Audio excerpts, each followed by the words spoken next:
Y dice así la palabra del Señor, en el nombre del Padre, del Hijo y en el poder del Espíritu Santo.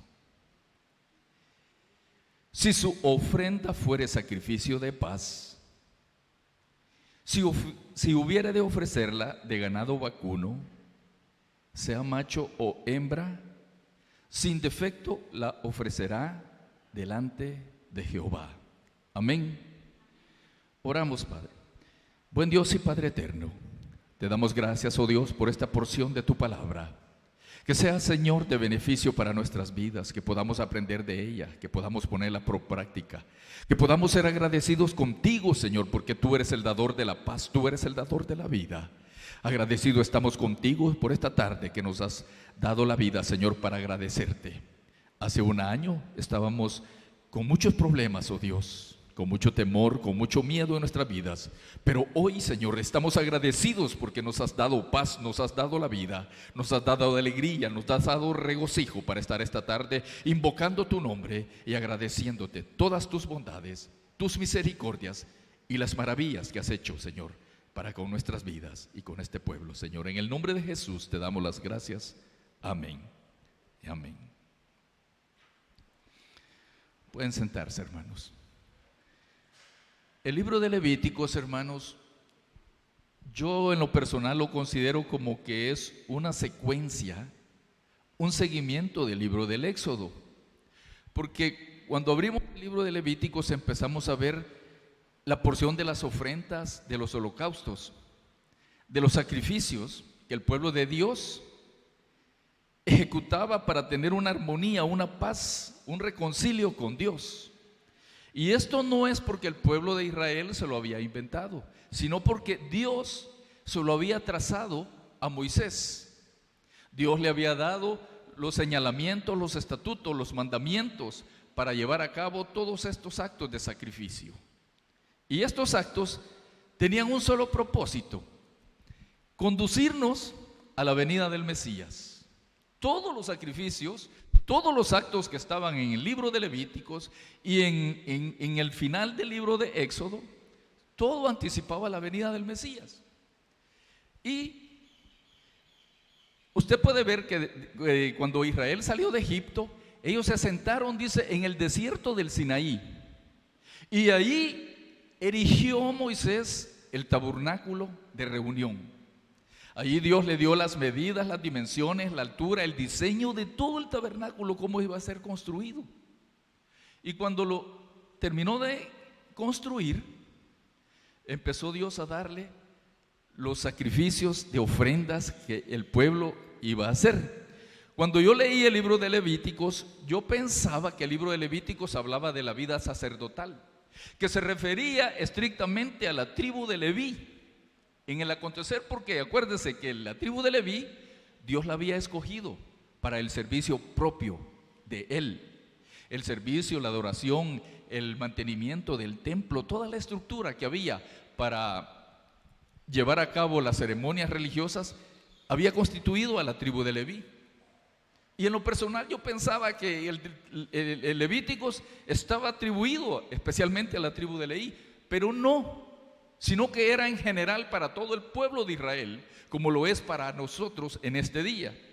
Y veíamos que el propósito de este libro era que instruía a los israelitas y sus mediadores. En este caso eran los levitas, los sacerdotes, eran los mediadores entre el pueblo y Dios. Y entonces el propósito principal era instruir al pueblo acerca de tener acceso a Dios mediante una expiación. Esto era mediante un sacrificio, esto era mediante un derramamiento de sangre y las normas que Dios establecía a su pueblo para llevar una vida santa y agradable a Dios. Y dentro de todos estos propósitos que Dios le había dado a Moisés, había un día muy especial. Fíjense que ellos hacían sacrificio por un montón de cosas, ya lo vamos a ver, pero había un día muy especial que ellos le llamaban el día de la expiación, y eso está en Levíticos capítulo 16. No lo vamos a leer porque es demasiado largo, pero ese día era especial. ¿Y sabe por qué? Porque los sacerdotes se tenían que consagrar, se tenían que santificar, no tenían que tocar mujer, no dormir con mujer, tenían que lavar sus vestiduras, tenían que lavar sus cuerpos, y exclusivamente el sacerdote tenía que presentar un cordero sin mancha para el pecado del sacerdote, y luego presentaba toditos los corderos que iban a ser sacrificados por los pecados del pueblo. Ese era el día de expiación y estaba destinado para el mes séptimo, en el día 10. El mes séptimo y el día 10 era un día muy especial para todo el pueblo de Israel, porque ellos dedicaban todo ese día para la expiación de sus pecados, y ese pecado a ellos los hacía tener paz con Dios, pero no era una paz permanente, sino que era una paz eventual. ¿Por qué? Porque la expiación solo cubría momentáneamente los pecados, solo los cubría momentáneamente. Ahora, el sacrificio era un voto voluntario, que el pueblo tenía que presentar, y dentro de esos sacrificios ellos los habían constituido así, de la siguiente manera. Estaban los sacrificios de los holocaustos. Los holocaustos eran por aquellos pecados que involuntariamente el pueblo había podido cometer. Y en el holocausto había derramamiento de sangre. Presentaban el cordero y lo sacrificaban y luego lo cocían. Y cuando era voluntario y por actos involuntarios, ellos mismos podían compartir la carne del cordero con el sacerdote. Luego estaban las oblaciones. Los sacrificios de oblación es como una ofrenda. Hoy en día la palabra oblación casi no la utilizan los textos bíblicos. Casi siempre ponen ofrendas. Pero la oblación era un sacrificio, digámoslo así, pero esta oblación no llevaba sangre. Esa era un sacrificio sin sangre. Podía ser un sacrificio de alimentos o podía ser un sacrificio de libación, que era de bebidas, los que ellos presentaban. Luego tenían la ofrenda de sacrificio de paz, y en este es el que me quiero entretener yo. Nosotros todos los lunes aquí levantamos nuestra mano y proclamamos este salmo y pedimos por la paz de Israel, esa paz tan añorada que es difícilmente que este mundo pueda obtener. Siempre los hombres que proclaman paz quieren vivir en paz, pero la dan a escondidas, porque detrás de ellos se oculta un arsenal de armamentos increíble, hermanos, que ustedes no tienen idea. Veía yo la vida de Kim Jong-un, un hombre que se reunió con el presidente Trump para establecer la paz, pero tuvieron un desacuerdo y ese desacuerdo no le gustó a él. ¿Y sabe lo que hizo? Convocó a todo su ejército y sacó un armamento nuclear que lo hizo desfilar por todas las calles de Corea del Norte. Y armamento que daba temor, hermanos, unos cohetes, unos misiles teledirigidos, no sé cómo, pero daba temor. Y me pongo a cuestionar yo y digo, ¿cómo puede el hombre gastar tanto dinero en construir estas armas? ¿Por qué construyen tantas armas así? Y empezó el hombre a hacer pruebas nucleares. Pero el sacrificio de paz era un acto. ¿Sabe para qué era este acto, el sacrificio de paz? Era para tener comunicación con Dios. Si el hombre no tenía paz en su corazón, no podía tener comunicación con Dios. Y esa paz usted solo la puede tener a través de un solo proceso que Dios ha establecido en su palabra. De allí no podemos tener nosotros paz, porque nosotros a veces pensamos que tenemos paz, pero tenemos conflictos en nuestras familias, tenemos conflictos laborales, tenemos conflictos personales, aún con nuestro propio carácter, con nuestra propia conducta. A veces no la podemos dominar. Y usted ve, el pastor cuando nos despide aquí, nos dice que vayamos en dominio propio, que ¿Qué quiere decir? Que dominemos nuestro carácter, que sepamos guardar la cordura, que sepamos guardar la paz interior dentro de nosotros. Pero eso es difícil, cuesta. No es sencillo, hermanos, pero tampoco es imposible. Luego estaba el sacrificio por los pecados. Este sacrificio por los pecados era por pecados específicos. Pecados que usted tenía convicción de haberlos cometido, y entonces tenía que presentar un sacrificio por ese pecado. Y era siempre un becerro. Generalmente todos ellos tenían derramamiento de sangre. Y luego estaban los sacrificios de restitución. Los sacrificios de restitución eran todos aquellos casos en los cuales yo pude haber cometido un mal contra mi prójimo sin darme cuenta. Digamos, yo tenía ganado y mi vecino caminaba por mi potrero y un toro lo corneaba, lo golpeaba.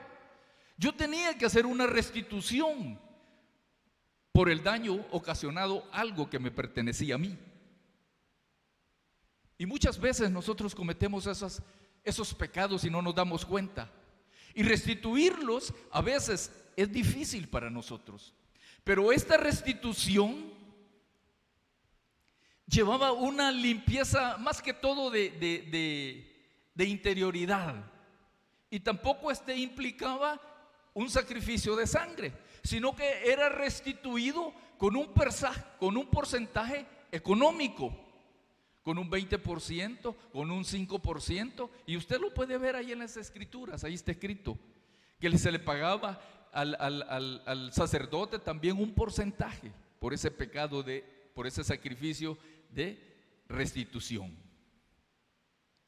Pero por lo general, cuando el pueblo presentaba los sacrificios y presentaba no solo uno, sino que presentaba varios sacrificios, ellos tenían un proceso establecido y estaba de esta manera. Primero hacían el sacrificio o la ofrenda por el pecado. Luego hacían el holocausto. Después del holocausto hacían la ofrenda de paz y la oblación. Y luego hacían una oblación junto con una ofrenda de libación. Y luego venía la restitución. Así lo había conformado Moisés en las leyes para los levitas. Pero, vea, esto no está escrito ahí, pero vea lo que dice Éxodo 20:24. Éxodo 20:24. Dice la palabra de Dios: altar de tierra harás para mí, y sacrificarás sobre él tus holocaustos y tus ofrendas de paz, tus ovejas y tus vacas. En todo lugar donde yo hiciere que esté la memoria de mi nombre, vendré a ti y te bendeciré. Está hablando de una ofrenda de paz. La paz para tener una comunicación con Dios. Y Jesús, cuando estuvo aquí en la tierra, hizo mención de esto, y usted lo puede ver en Marcos capítulo 1, verso 44. Vea lo que Jesús dijo. Y le dijo: mira, no digas a nadie nada, sino ve, muéstrate al sacerdote y ofrece tu purificación, lo que Moisés mandó, para testimonio a ellos. Ahora, Jesús mismo hizo referencia a lo levítico, porque le está diciendo a este hombre que haga lo que Moisés mandó en cuanto a las ofrendas de la purificación a través de un sacrificio. Y eso es lo que Jesús le decía.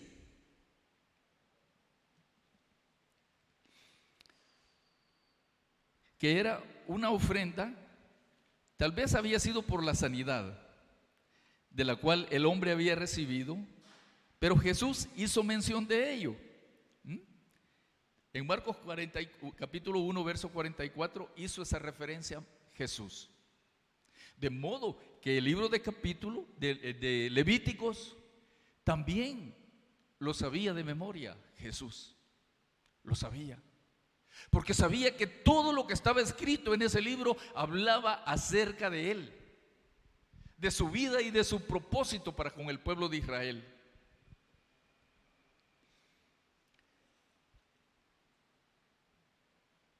Luego de que ellos presentaban de esa manera los sacrificios por la ofrenda, que siempre, casi siempre incluían sangre, yo leía lo que Pablo escribía acerca de Hebreos, capítulo 10. Vea lo que Pablo escribió en Hebreos, capítulo 10.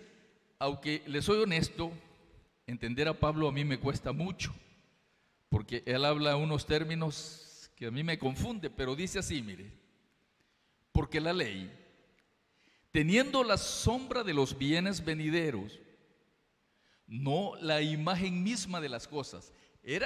Se estaba refiriendo Pablo aquí a este libro de Levíticos, que decía que la ley era la sombra, dice que la ley era la sombra de los bienes venideros, no la imagen misma de las cosas, dice.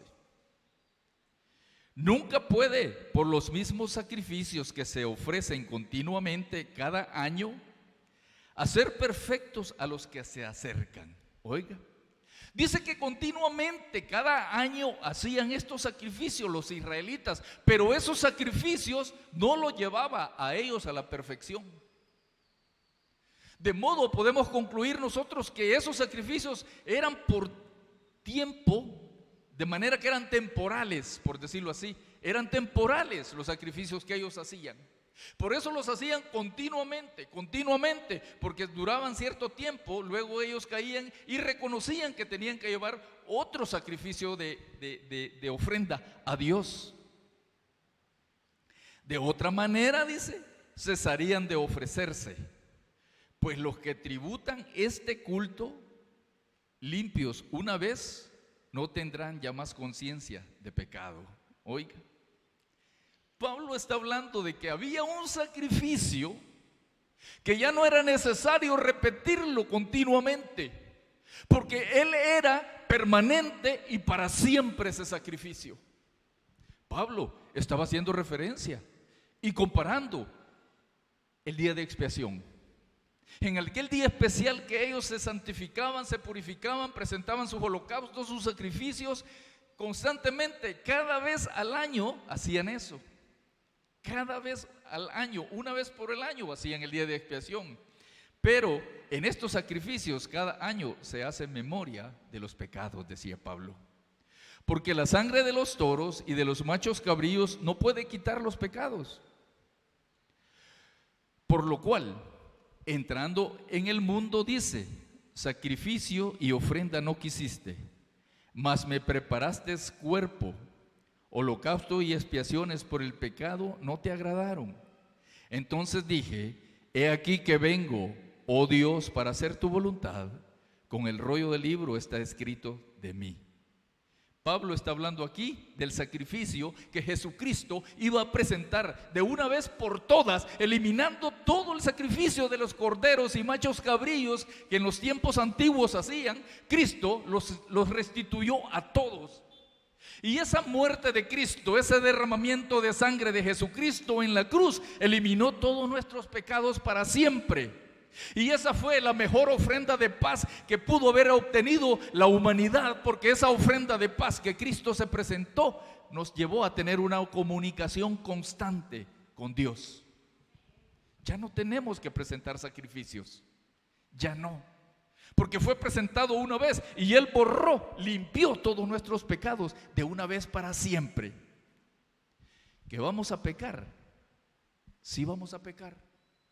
Pero ¿sabe por qué vamos a pecar? Porque no somos perfectos. Pero sí, le voy a decir una cosa: somos justos, somos justificados. La palabra de Dios dice que Abraham le creyó al Señor y fue justificado.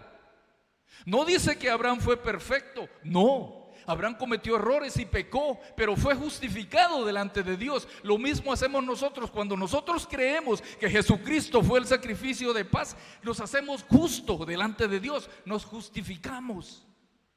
Que vamos a equivocarnos, sí, yo sé, vamos a pecar. También sé que vamos a pecar, porque no somos perfectos. Perfectos solamente el Cordero Santo, Jesucristo, el Rey de Reyes y Señor de Señores. Aleluya, gloria a Dios.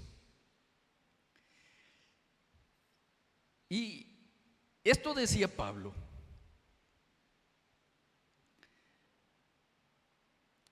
que el día de expiación, los israelitas querían que el día de la expiación no expiaba los pecados, no los expiaba, pero ¿sabe qué? Pero sí los apartaba de la ira de Dios. Porque apartaban la ira de Dios y Dios reconocía, mire, Dios en su infinita bondad y en su misericordia, Él es toda bondad. ¿Usted cree que no veía los pecados de Israel? Sí los veía. Y esos pecados que Israel hacía promovía la ira de Dios. Pero cuando ellos presentaban la ofrenda, Dios apartaba la ira de ellos. Los apartaba. Aunque Dios sabía, pues momentáneamente estos están haciendo este sacrificio, pero sin embargo voy a apartar mi ira de ellos. Y el pueblo de Israel lo sabía. Que eso no los sujetaría a ellos a la ira de Dios. Así el propósito del día de la expiación era proveer un amplio sacrificio por todos los pecados. Los sacrificios en el día de la expiación proporcionaban, como le digo yo, una cobertura temporal, no era permanente. Y el perdón solo era posible por la gracia y la misericordia de Dios, no por ninguna obra. ¿Y usted cree que los sacrificios iban a mover el perdón de Dios? No. Si el perdón de Dios era por pura misericordia para con su pueblo, era pura misericordia de Dios para con su pueblo.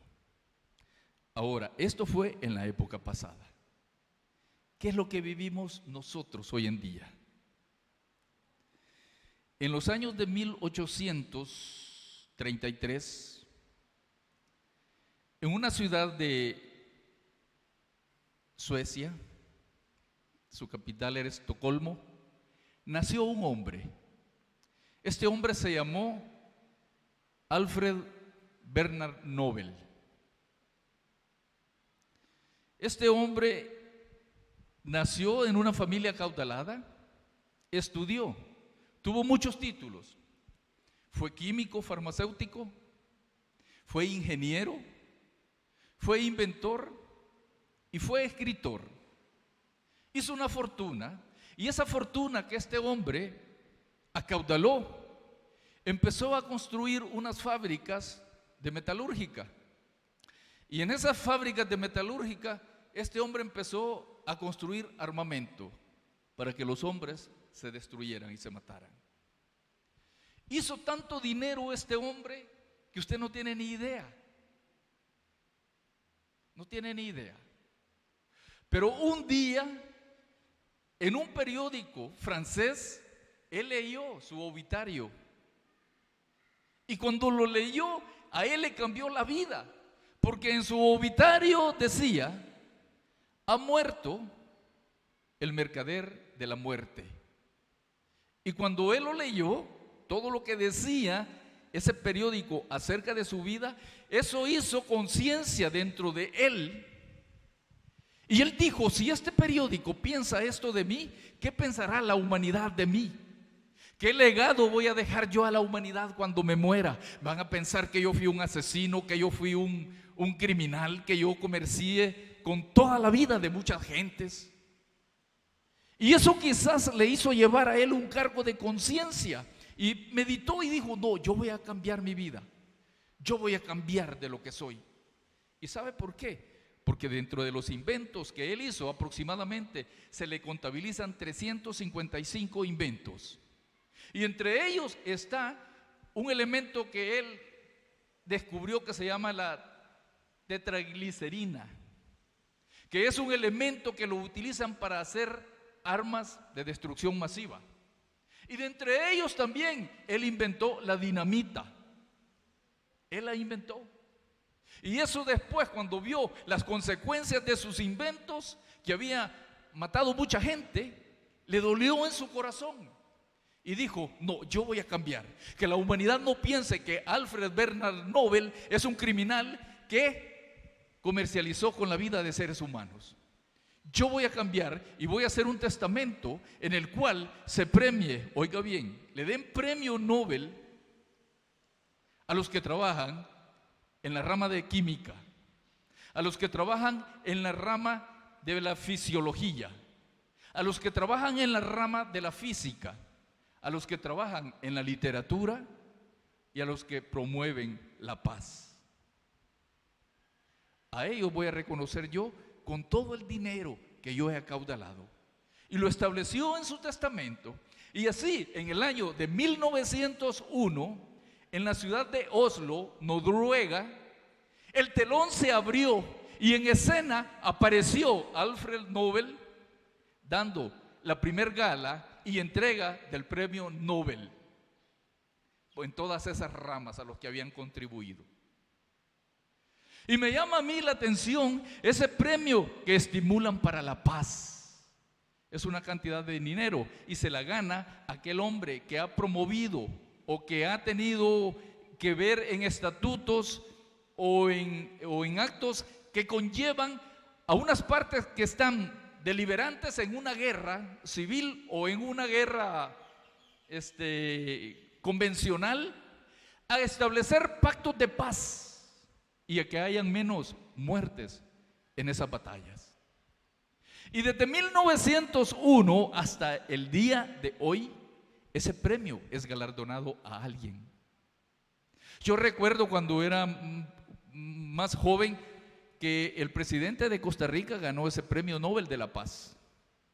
Pero unos años después, al presidente lo estaban condenando por unos delitos, después que había obtenido él el premio de la paz.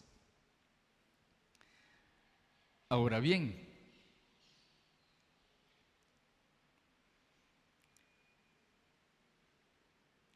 este premio de la paz tiene muchas expectativas por el galardón el cual ellos lo dan.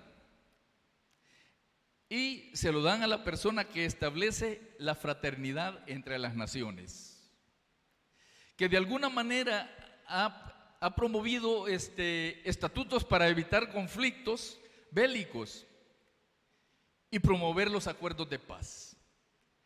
Este premio honra a la persona que promueva la añorada paz, tan deseada en todas las naciones. Pero este premio Nobel solo aspira a encontrar una persona, que hable y ayude a promover la paz, a llevar el bien común dentro de la sociedad, sin importar, oiga bien, sin importarle a este premio, no le importa si el galardonador, algo así, tenga paz en su corazón. Cuando dan ese premio, no saben si el que lo recibe tiene paz interior. No lo saben. Él solo promovió, ayudó y el conflicto se detuvo. ¿Recuerda usted a Yasser Arafat? También le dieron premio Nobel de la Paz a Yasser Arafat. Y era un hombre que promulgaba las guerras y el odio entre judíos y palestinos. Yo nunca lo vi que promoviera la paz.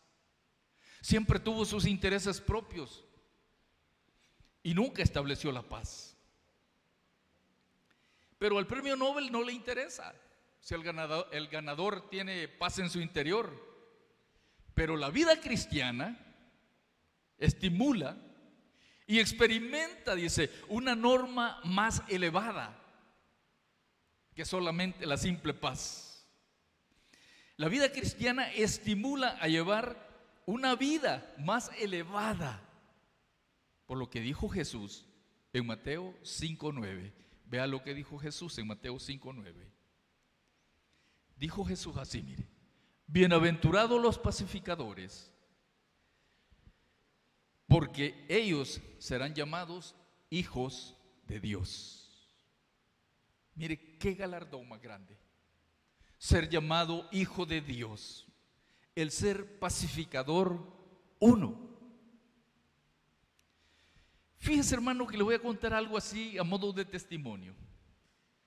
Ayer fui a trabajar y tuvimos un día pesado, un día duro, trabajamos duro. Y cuando llegué a la casa, yo venía pensando en preparar el mensaje, porque no había preparado nada. Y el día estuvo duro, y cuando entro a la casa me dice mi esposa: mira, mi amor, te preparé esta pisita, cómetela. Y como yo andaba así ya contra el tiempo por leer, le digo yo: mira, ahorita no tengo tiempo porque voy a leer.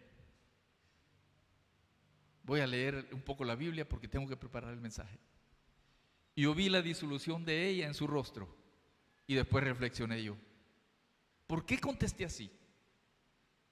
Si ella se había sacrificado, había perdido su tiempo, había destinado su labor para poder hacer una pizza y que yo la disfrutara cuando llegara, y salí así. Después yo reflexioné y dije: ¿por qué? Si voy a predicar de la paz, ¿por qué no tengo paz interior en mí? ¿Por qué contesté así? ¿Por qué le dije eso? En lugar de ser agradecido y darle otra respuesta que no sea tan dura, sino que más suavizante. Pero no, mi respuesta fue: no, mira esto. Pero este tributo que Dios da a los pacificadores, llamarse hijo de Dios, es un título grande, hermanos. Es un honor grande. Nosotros a veces nos decimos hijos de Dios, y dice, el mundo dice, todos somos hijos de Dios, dicen.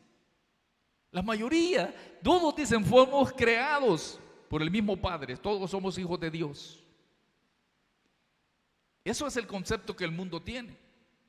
Pero Dios le da este atributo a los hijos de Dios, a aquellos que luchan por tener paz, por sacrificarse, por pacificar, por tener paz. Ese fue el ideal más grande y más elevado que Cristo promulgó en Mateo 5:9. Y si nosotros le añadimos lo que dijo Pablo escribiéndole a los Colosenses en el capítulo 3, verso 15, mire lo que Pablo dijo.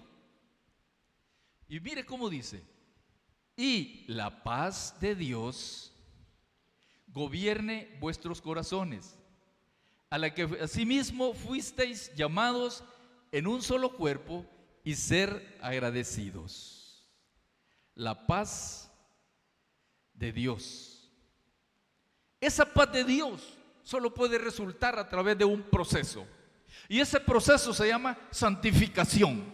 Si usted no se santifica, jamás va a tener paz con Dios y va a obtener la paz de Dios. Nunca la va a obtener si no hay santificación en nuestras vidas. Porque todo pecado que nosotros cometemos y todo acto que sea de inmoralidad y que vaya contra los propósitos de Dios, nos va a tener en conflictos con Dios, y ese conflicto nos va a robar la paz. Mientras nosotros dedicamos la vida a santificación, créame que vamos a tener la paz de Dios en nuestras vidas. De lo contrario, no. Vamos a estar en oposición en contra de Dios.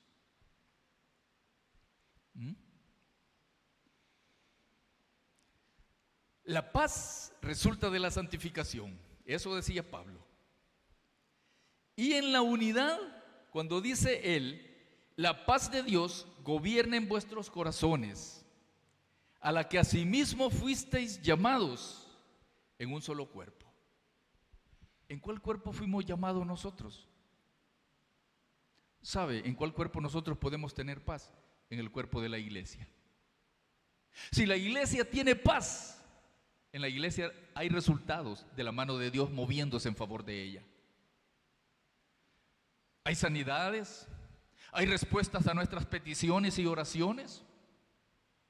Claro, cuando el pueblo tiene paz con Dios, y esto está diciendo Pablo, que seamos unidos todos en una misma armonía, que tengamos paz en un solo cuerpo. Y a este cuerpo se refiere a la iglesia. Mire lo que dice Salmos 133. Salmos 133.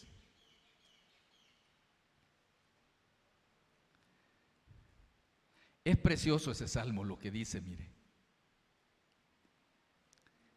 Si alguien lo tiene, lo puede leer, hermano.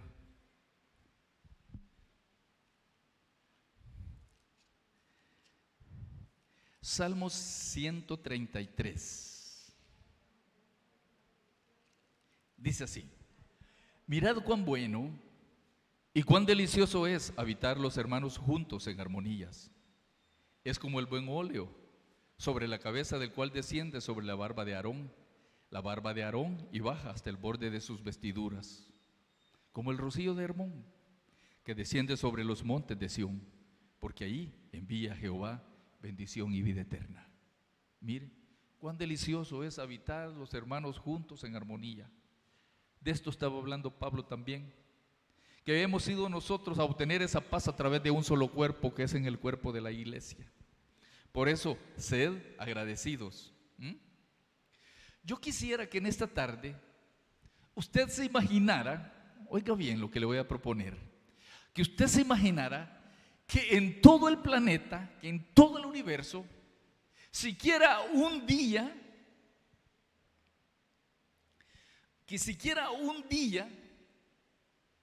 hubiera bienestar para toda la humanidad. Un tan solo día que sin que ninguna persona cometa un acto delictivo contra otra persona y que promueva el bien entre los demás. Un tan solo día. Imagínense cómo sería el planeta un tan solo día si no cometiéramos ningún daño a los demás y viviéramos en paz. Pues no imaginemos un día, imaginémonos un tan solo segundo que nadie haga daño a nadie y tratáramos de promover el bien entre nosotros mismos a los demás. ¿Cómo sería el mundo? ¿Sabe lo que se me viene a mí? No existirían abogados. No hubieran estas leyes que Dios promulgó para tener nuestra paz. La profesión de abogado no existiría, porque no habrían litigios entre las personas. No habían pleitos ni contiendas por herencia o por otras cosas vanas de la vida. Porque mire, los conflictos aquí son por cosas vanas. Leíamos un artículo que dice que un hombre rico visitó a un sabio y quería saber de su sabiduría. Investigó donde el sabio vivía, fue a consultarle, y cuando entró, dice que vio al sabio sentado en la tierra. Y el hombre rico le dijo: oye, pero tú no tienes muebles aquí. Y el sabio le preguntó: ¿y tú tienes muebles? Por supuesto que sí, le dijo, los tengo. Muéstramelos, le dijo. Bueno, no te los puedo mostrar porque aquí voy de paso, nada más vine a saludarte y a conocerte. Pues yo también, le dijo el sabio, no tengo muebles porque voy de paso. Y así es nuestra vida, porque nosotros creemos que nuestra vida va a ser eterna aquí, y lo que nos hace eternos son las posesiones y todo, y no nos importa pasar sobre los demás con tal de obtener nuestros propósitos. Y no, hermano, eso nos intranquiliza y nos quita la paz. Eso no trae ningún beneficio. La paz en nuestros corazones es un regalo divino, es un regalo de Dios. Cuando nosotros aceptamos a Cristo como nuestro Señor y Salvador, Él establece claramente la paz de Él en nosotros. La diferencia, ¿sabe?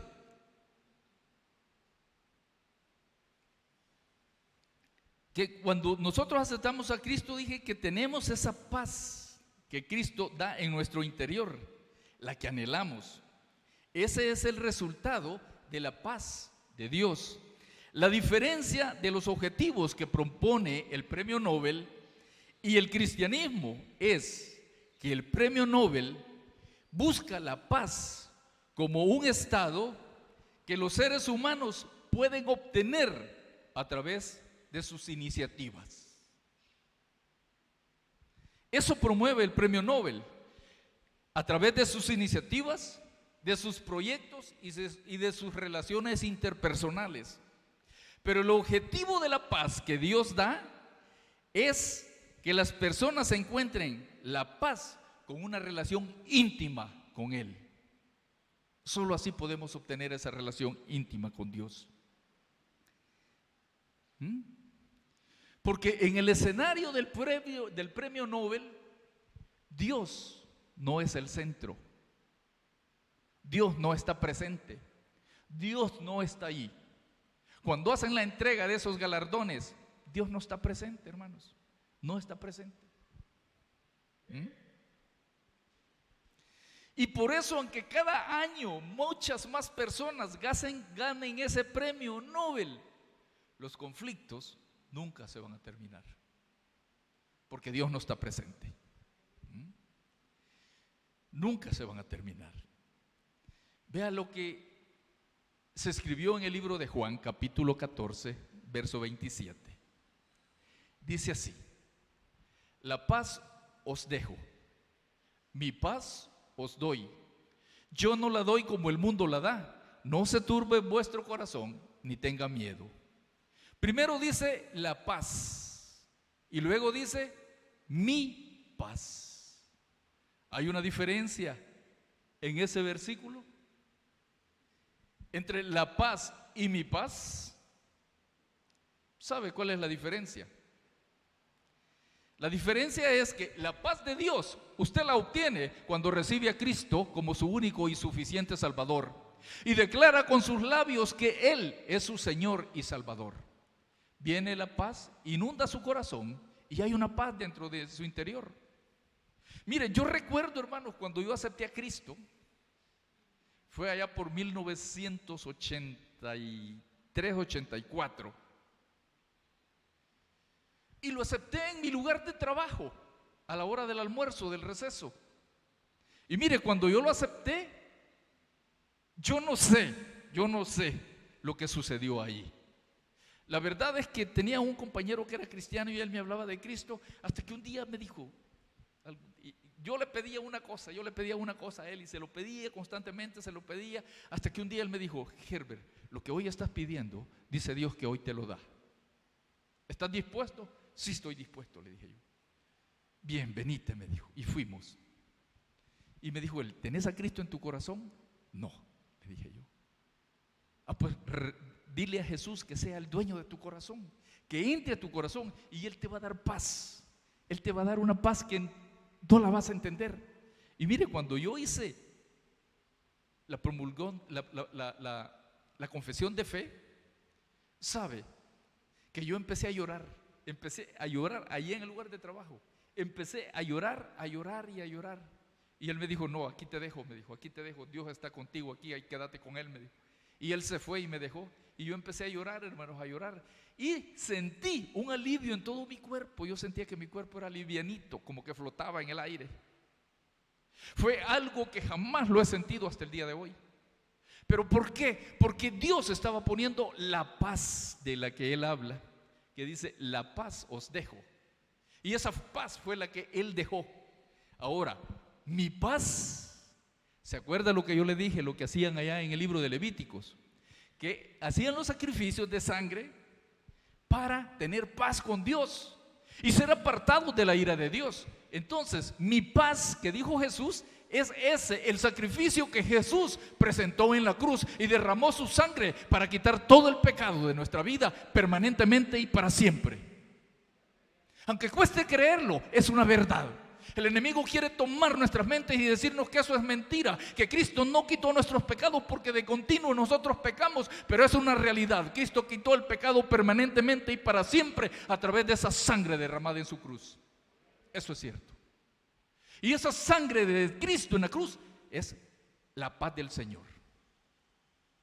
Cuando lo aceptamos, recibimos la paz, pero cuando reconocemos el sacrificio de Cristo en la cruz, es la paz de Cristo ya en nosotros, a través de ese sacrificio.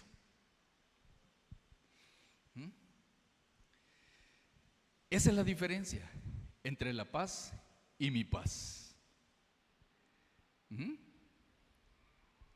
porque es una paz para nuestra conciencia, saber que Dios ya no se va a acordar más de nuestros pecados.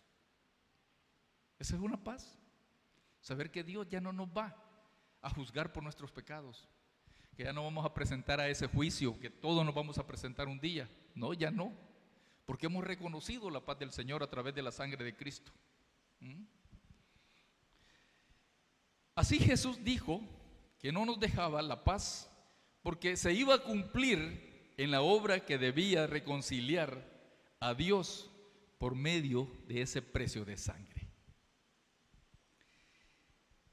Esa era la paz.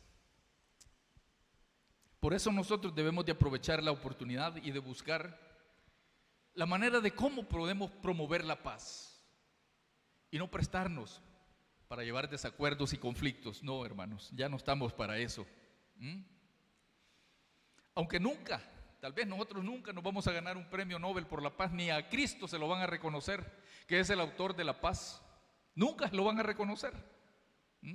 Y tal vez nosotros quizás nunca ganemos un premio Nobel de la paz, pero yo le aseguro que usted puede llevar la paz de Dios en su corazón. Usted puede llevar la paz de Dios en su corazón. A donde quiera que usted vaya, hermano. A donde quiera que usted vaya, usted va a llevar la paz de Dios. Por lo tanto, no estemos ansiosos en tratar de construir nosotros nuestra propia paz interior cuando no tenemos a Cristo en nuestro corazón. Cristo con nosotros es la paz interior dentro de nosotros.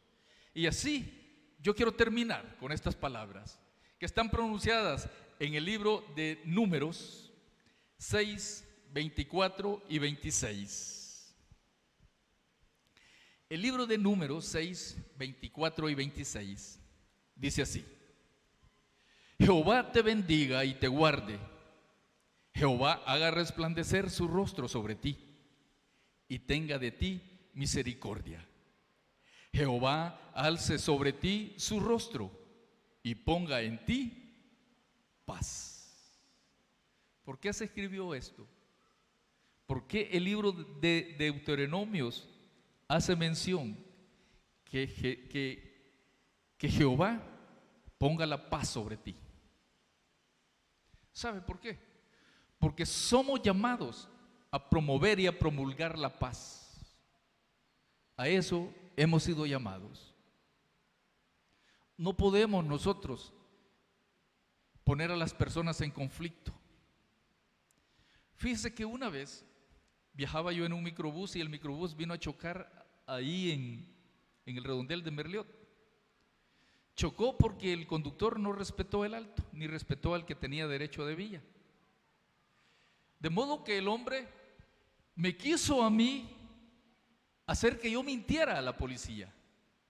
Y me dijo: te pido un favor, no te vayas hasta que la policía venga. Y tú vas a ser testigo de que yo no golpeé este carro. Ellos me golpearon a mí, ellos me quitaron el derecho de vía. Y yo sabía que él había cometido la falta, el error.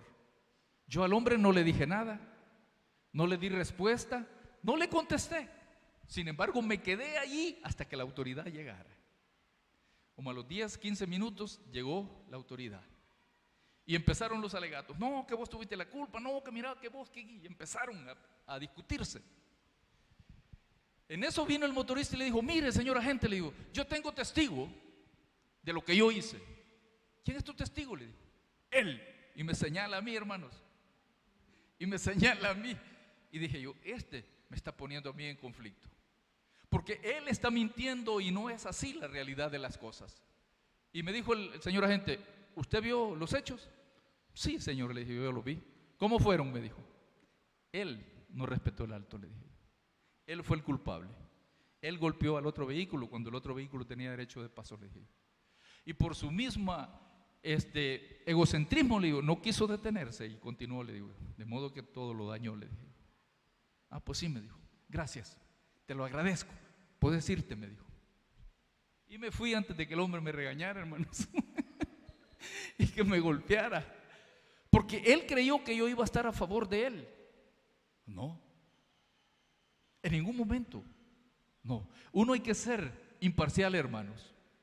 Y tratar de promover la paz dentro de nosotros. Así que yo le ruego y le pido que Dios alce sobre ustedes su rostro y ponga sobre todos ustedes, sobre sus casas, sobre su familia, sobre sus hijos, la paz. Oramos, hermanos.